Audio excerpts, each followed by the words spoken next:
Father Tom Olikkarottu, ഇക്കഴിഞ്ഞ ഏതാനും ദിവസങ്ങളിൽ മാത്രം രാജ്യത്ത് വിവിധ ഇടങ്ങളിൽ ഉണ്ടായ അക്രമ സംഭവങ്ങൾ നമ്മൾ പരിശോധിച്ചാൽ അത് പലയിടങ്ങളിലും നിന്ന് വരുന്ന വാർത്തകൾ ഏറ്റവും അധികം നമ്മെ ആശങ്കപ്പെടുത്തുന്നതാണ്. കാരണം സാന്റക്ലോസിൻ്റെ മുഖം മൂടി വിൽക്കുന്ന ആളുകളെ ഓടിച്ചു വിടുന്നു. സാന്റക്ലോസിനെ കാണേണ്ടതില്ല എന്ന് പറയുകയാണ്. അതുപോലും സഹിക്കാൻ പറ്റുന്ന തരത്തിലേക്കല്ല കാര്യങ്ങൾ.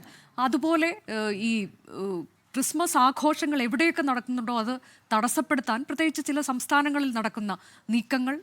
ഇനി കേരളത്തിലേക്ക് വന്നാൽ കഴിഞ്ഞ ദിവസം നമുക്കറിയാം പാലക്കാട്ടുണ്ടായ സംഭവം. ഒരു കാരൾ സംഘമാണ്, അത് കുട്ടികളുടെ സംഘമാണ്. 16 വയസ്സാണ് ആ സംഘത്തിലുള്ള ഏറ്റവും മുതിർന്ന കുട്ടിയുടെ പ്രായം. പിന്നീട് അങ്ങോട്ട് താഴേക്കാണ് പ്രായം. തീരെ ചെറിയ കുട്ടികൾ ഉൾപ്പെടെയുള്ള ഒരു സംഘം ആ കുട്ടികൾക്ക് നേരെ അക്രമം നടത്തുന്നു. അപ്പോൾ നമ്മൾ ഈ കഴിഞ്ഞ നാളുകളിൽ കേട്ടതിനപ്പുറത്തേക്ക് കാര്യങ്ങൾ പോകുന്നുണ്ടോ? വൈദികർക്ക് നേരെയുണ്ടായ ആക്രമണം, കന്യാസ്ത്രീകൾക്ക് നേരെയുണ്ടായ ആക്രമണം, ഇതെല്ലാം കഴിഞ്ഞ നാളുകളിലൊക്കെ നമ്മൾ കേട്ടതാണ്. പക്ഷേ അതിനപ്പുറത്തേക്ക് ഇപ്പോൾ ക്രിസ്മസിനോടും അസഹിഷ്ണുത തുടങ്ങിയിട്ടുണ്ടോ ഫാദർ ടോം? ആദ്യമായിട്ട് നമ്മൾ ലോകമെങ്ങുമുള്ള ക്രൈസ്തവർ ഇന്ന് ക്രിസ്മസിൻ്റെ ആശംസയും ഒക്കെ പങ്കുവയ്ക്കുന്ന ദിവസമാണല്ലോ. ഈ മാധ്യമത്തിലൂടെ കേൾക്കുന്ന എല്ലാവർക്കും ക്രിസ്മസിൻ്റെ മംഗളങ്ങൾ ഞാൻ ആശംസിക്കുന്നു. നമ്മൾ ക്രൈസ്തവ സമൂഹത്തിനെതിരായിട്ട് ലോകമെങ്ങും പലതരത്തിലുള്ള ആക്രമണങ്ങൾ നടക്കുന്നുണ്ട്. ഇന്ത്യയിൽ വളരെ ബഹുസ്വരതയുടെ ഒരു സംസ്കാരത്തിലാണ് നമ്മൾ ജീവിക്കുന്നത്. ഭൂരിപക്ഷ പ്രദേശങ്ങളിലും ഇന്ത്യയുടെ പ്രദേശങ്ങളിൽ ക്രിസ്മസ് ആഘോഷങ്ങൾ സമാധാനപരമായി ആഘോഷിക്കപ്പെട്ടിട്ടുണ്ട്. നമ്മൾ മതത്തിൻ്റെയോ ജാതിൻ്റെയോ വേർതിരിവുകളില്ലാതെ, ഭാഷയുടെ അതിരുവുകളില്ലാതെ ക്രിസ്മസ് ആഘോഷിച്ചു. പരസ്പരം സമ്മാനങ്ങൾ കൈമാറിയിട്ടുണ്ട്. ഇതൊക്കെ ഒരു യാഥാർത്ഥ്യമായിട്ട് നിൽക്കുകയാണ്.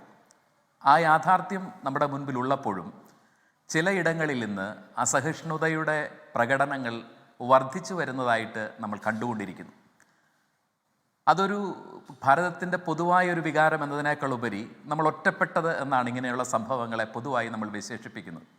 ഇവിടെ ആദ്യമേ എനിക്ക് പറയാനുള്ള ആശങ്ക എന്ന് പറയുന്നത്, ഈ ഒറ്റപ്പെട്ടതെന്ന് നമ്മൾ പറയുന്ന ആക്രമണങ്ങളുടെ ഫ്രീക്വൻസി അത് വർദ്ധിച്ചു വരുന്നു, ഇടവേളകൾ വർദ്ധിച്ചു വരുന്നു എന്നുള്ളത് അതിനെ ഒറ്റപ്പെട്ടതല്ലാതാക്കി മാറ്റുന്നു എന്നുള്ളതാണ് നമ്മൾ ശ്രദ്ധിക്കേണ്ടത്. അതോടൊപ്പം തന്നെ നമ്മളെല്ലാ മതസ്ഥരും അവരവരുടേതായിട്ടുള്ള മത അനുഷ്ഠാനങ്ങളും ആഘോഷങ്ങളും ഒക്കെ നടത്തും. നമ്മളെല്ലാവരും ചേർന്ന് ദീപാവലി ആഘോഷിക്കും, ഓണം ആഘോഷിക്കും, റംസാനും ബക്രീദിലും ആശംസകൾ കൈമാറും. ഇവിടെയൊന്നും നമ്മളാരും പൊതുവെ അസഹിഷ്ണുക്കളായിട്ട് കാണാറില്ല. എന്നാൽ കഴിഞ്ഞ കുറച്ച് നാളുകളായി നമ്മൾ കാണുകയാണ് ക്രിസ്മസ് ആഘോഷങ്ങൾക്ക് നേരെ അസഹിഷ്ണുത പെരുകി വരുന്നു. കരോൾ സംഘങ്ങൾക്ക് നേരെ അസഹിഷ്ണുത, കരോൾ ഗാനങ്ങൾ ചിലരെ അസഹ്യപ്പെടുത്തുന്നു, സാന്റാക്ലോസിൻ്റെ വേഷവിധാനങ്ങൾ ചിലരെ അസഹ്യപ്പെടുത്തുന്നു. ഇന്ത്യ അവരുടേത് മാത്രമാവണമെന്ന് ചില ആളുകൾക്ക് ഒരു ദുർവാശി പെരുകി വരികയാണ്.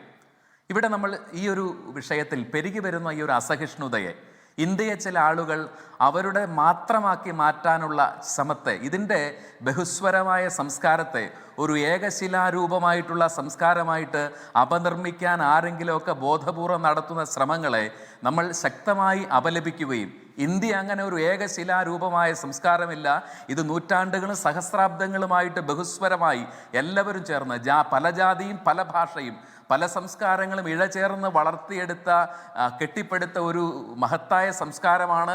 അതിനെ ചിലർ തങ്ങളുടെ മാത്രമാക്കി മാറ്റാനുള്ള ഒരു ശ്രമങ്ങളെയും നമ്മൾ അംഗീകരിച്ചു കൊടുക്കാൻ ഉദ്ദേശിക്കുന്നില്ല. അങ്ങനെയുള്ള നീക്കങ്ങൾക്കെതിരെ ശക്തമായ നമ്മുടെ പ്രതിഷേധവും, ഇത് ജനാധിപത്യത്തിൻ്റെ ഭാരതത്തിൻ്റെ ഭരണഘടനയുടെ നഗ്നമായിട്ടുള്ള ലംഘനമാണ് എന്ന് നമ്മളിവിടെ പറയാനും ആഗ്രഹിക്കുകയാണ്.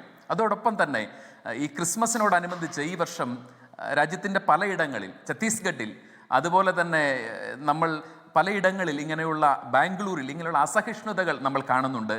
കേരളത്തെ പൊതുവെ നമ്മൾ മതസൗഹാർദ്ദം വളരെ ശക്തമായി പാലിക്കപ്പെടാൻ നമ്മൾ ശ്രദ്ധിക്കുന്ന സ്ഥലമാണ്. പാലക്കാട് പോലും കുട്ടികളുടെ കരോൾ സംഘങ്ങൾക്ക് നേരെയുള്ള അസഹിഷ്ണുത നമ്മൾ കാണുകയുണ്ടായി. ഇതൊക്കെ നമ്മളെ ആശങ്കപ്പെടുത്തുന്ന ചില യാഥാർത്ഥ്യമാണ് എന്നുള്ളതാണ് നമ്മൾ തിരിച്ചറിയേണ്ടതും അതിനെതിരെ ജനാധിപത്യ ബോധത്തോടെ നമ്മൾ പ്രതികരിക്കേണ്ടതുണ്ട്. ഇവിടെ ഒരു കാര്യം കൂടി ഞാൻ സൂചിപ്പിക്കാൻ ആഗ്രഹിക്കുകയാണ്. ഈ പ്രതിഷേധങ്ങളിലൊക്കെ തെരുവിൽ നടത്തുന്ന പ്രതിഷേധങ്ങൾ, ആക്രോശങ്ങൾ, ഇതിനപ്പുറത്തേക്ക് കടന്ന് അതിൻ്റെ ഇൻറ്റൻസിറ്റി, അതിൻ്റെ തീവ്രത വളരെ അപകടകരമായ വിധം പെരുകുന്ന ഒരു കാഴ്ച ഛത്തീസ്ഗഡിൽ ഒരു സ്ഥലത്ത് ഒരു ആരാധനാലയത്തിലേക്ക് ഉള്ളിൽ കടന്നിട്ട് അവിടെ ഭിന്നശേഷിക്കാരായിട്ടുള്ള ഒരു ക്രൈസ്തവ സ്ത്രീയോട് വിശ്വാസത്തെക്കുറിച്ച് വളരെ ആക്ഷേപാർഹമായിട്ടുള്ള ചോദ്യങ്ങൾ ചോദിക്കുന്നു. ബാംഗ്ലൂരിൽ ഒരു പാസ്റ്ററുടെ, പെന്തക്കോസ്റ്റൽ വിഭാഗത്തിൽപ്പെട്ട ഒരു പാസ്റ്ററുടെ പ്രാർത്ഥനാ സമ്മേളനത്തിലേക്ക് ഒരാൾ കടന്നു എന്ന് വിശ്വാസത്തെക്കുറിച്ച് ആക്ഷേപിച്ച് ചോദിക്കുന്നു. ഇതൊക്കെ വളരെ അപകടകരമായിട്ടുള്ള കാര്യമാണ്. അങ്ങനെ ആക്ഷേപിച്ച് ചോദിക്കാൻ ശ്രമിച്ചാൽ ഏത് മതത്തെയാണ് നമുക്ക് ആക്ഷേപിക്കാൻ ഇല്ലാതെ വരുന്നത്? അപ്പോൾ അവിടെ ഒരു മാന്യമായ അതിർവരമ്പുകളും പരസ്പര ബഹുമാനവും കാണിക്കുക എന്നുള്ളത് വിവേകമുള്ള ഒരു തലമുറയുടെ ലക്ഷണം കൂടിയാണ്. ഓരോ മതത്തെയും അവരുടെ വിശ്വാസത്തെയും അവരവരുടെ ആചാരങ്ങളെയും ബഹുമാനിക്കാതെ പുച്ഛിക്കാനും അതിനെ അധിക്ഷേപിച്ച് സംസാരിക്കാനും ചോദ്യം ചെയ്യാനും തുടങ്ങിയാൽ എല്ലാ മതങ്ങളെയും അങ്ങനെ ഡീകോഡ് ചെയ്യാൻ നമുക്കൊക്കെയും സാധിക്കുമെന്നുള്ളതാണ് തിരിച്ചറിയേണ്ട കാര്യം. ഏത് മതമാണ് യുക്തിപൂർവ്വം ചിന്തിച്ചു കഴിഞ്ഞാൽ അല്ലെങ്കിൽ മറ്റൊരാൾക്ക് മനസ്സിലാകാത്ത പോലെ ചോദ്യങ്ങൾ ചോദിച്ചു കഴിഞ്ഞാൽ ഉത്തരം കൃത്യമായിട്ട് പറയാൻ പറ്റുന്നത്? അതുകൊണ്ട് ഇത്തരം അപകടകരമായ പ്രവണതകൾ പെരുകി വരുന്നു. ഒരു മതത്തിൻ്റെ, ക്രൈസ്തവരുടെ ആരാധനാലയത്തിൻ്റെ ഉള്ളിൽ കടക്കുന്നു. അതിൻ്റെ ഗേറ്റിൻ്റെ മുമ്പിൽ നിന്നിട്ട് മറ്റു മതത്തിൽപ്പെട്ട ആളുകൾ അവരുടെ ചില പ്രാർത്ഥനാ ശകലങ്ങൾ ഉറക്കെ ഉരുവിട്ടുകൊണ്ടിരിക്കുന്നു. ഇതെല്ലാം രാജ്യം കടന്നു പോകുന്ന ഒരു വലിയ പ്രതിസന്ധിയെ നമ്മുടെ മുമ്പിലേക്ക് കൊണ്ടുവരികയാണ്. ഇവിടെ ഒരു കാര്യം കൂടെ പറയട്ടെ, വളരെ അപകടകരമായ കാര്യം, ചില നേതാക്കന്മാരുടെ വിവേകമില്ലാത്ത പ്രസ്താവനകളും ആഹ്വാനങ്ങളും കൊണ്ടാണ് അണികൾ ഇങ്ങനെ തീവ്ര ചിന്തയുള്ളവരായിട്ട് മാറുന്നത്. അതുകൊണ്ട് ഇവിടെ നമ്മൾ തിരുത്തേണ്ടത് ഇത്തരക്കാരായിട്ടുള്ള നേതാക്കന്മാരെയാണ്.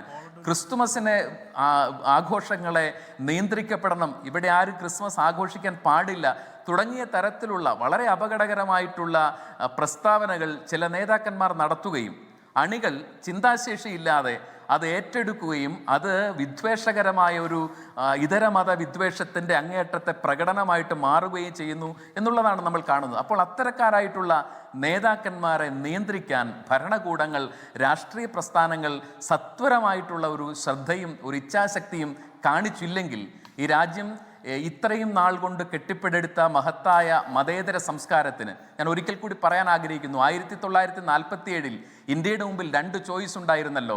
അതൊന്നുകിൽ ഒരു മതരാഷ്ട്രമായിട്ട് പാകിസ്ഥാനെ പോലെ ആവാം എന്നുള്ളതായിരുന്നു. നമ്മൾ തിരഞ്ഞെടുത്തത് ഒരു സോവറന്റ് സോഷ്യലിസ്റ്റ് സെക്കുലർ ഡെമോക്രാറ്റിക് റിപ്പബ്ലിക് ആകുമെന്നതിൻ്റെ പ്രയാമ്പിളിൽ ഭരണഘടനാ ശില്പികൾ എഴുതി വെച്ചപ്പോൾ അത്തരമൊരു മതരാഷ്ട്രത്തിൻ്റെ അതിരുകളിലേക്ക് വഴുതി വീഴാനുള്ള സകല പ്രലോഭനങ്ങളെയും ഈ നാട് ഒരുമിച്ച്, ഇതിൻ്റെ രാഷ്ട്രീയ നേതൃത്വവും ഭരണഘടനാ ശില്പികളും ഒരുമിച്ച് ചെറുത്തു തോൽപ്പിച്ചതിൻ്റെ ഫലമായിട്ടാണ് ഭാരതത്തിൻ്റെ ഒരു പുകൾപ്പെട്ട ജനാധിപത്യത്തിൻ്റെ നിലനിൽപ്പിന്ന് നമ്മൾ കാണുന്നത്. അപ്പോൾ വീണ്ടും ഇതിനെ മതരാഷ്ട്രത്തിൻ്റെ ഒരു വിളിമ്പിലേക്ക് തള്ളിവിടാൻ ആരെങ്കിലും ബോധപൂർവം ശ്രമിക്കുന്നുണ്ടെങ്കിൽ അത്തരക്കാരുടെ ശ്രമങ്ങളെയും അതിന് ആഹ്വാനം ചെയ്യുന്ന നേതാക്കന്മാരുടെ വിഷലിപ്തമായ തലകളെയും നിയന്ത്രിക്കാനുള്ള വളരെ കൃത്യമായിട്ടുള്ള ഒരു ഇച്ഛാശക്തി ഭരണകൂടം, രാഷ്ട്രീയ നേതൃത്വം കാണിക്കണമെന്നുള്ളതാണ് ആദ്യമായിട്ട് ഇവിടെ പറയാനുള്ളത്. ലോകത്തെവിടെയായാലും ഏത് സമയത്തും 24 വാർത്തകളും ഓഗ്മെന്റഡ് റിയാലിറ്റി പാക്കേജുകളും എക്സ്പ്ലെയിനറുകളും വിശദമായി കാണാൻ ഞങ്ങളുടെ യൂട്യൂബ് ചാനൽ നിങ്ങൾക്ക് സബ്സ്ക്രൈബ് ചെയ്യാം.